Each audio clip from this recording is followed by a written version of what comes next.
C12H22O11. Do you know what formula this represents?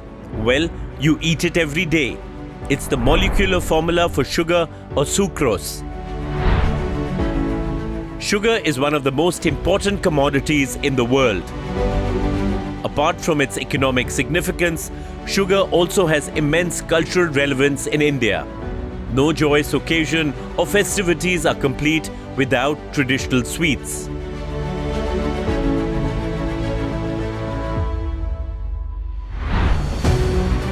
Although India has been making gur or jaggery for centuries, the large-scale industrial production of refined crystallized white sugar began in the early 1900s.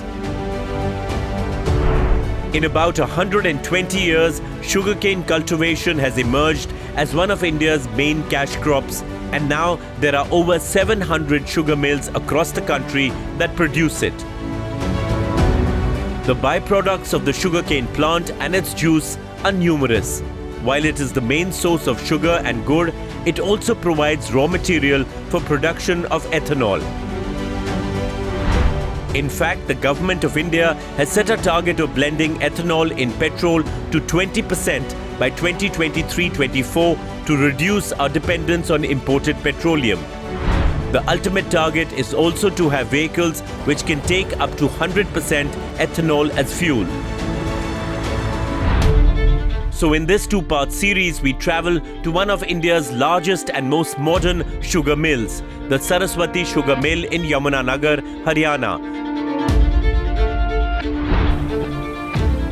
to see the scientific process which turns sugarcane juice into sugar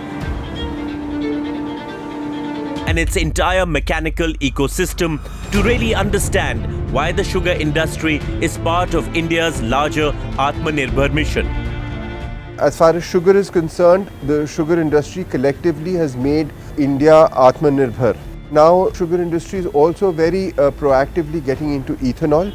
Ethanol is something which is blended with fuels, whether petrol. Today, it's mandatory. There's a 10% blending of ethanol. This directly helps India reducing its imports of crude oil and helps it to save tens of thousands of crores in foreign exchange, thereby making India self-sufficient, Atmanirbhar. In our subsequent episode, we look at the process of how ethanol is produced and how India's petroleum companies like Indian Oil are working to meet the government's target of blending ethanol in petrol by 20%. This and much more in our special episodes of Science for a Self-Reliant India. Keep watching.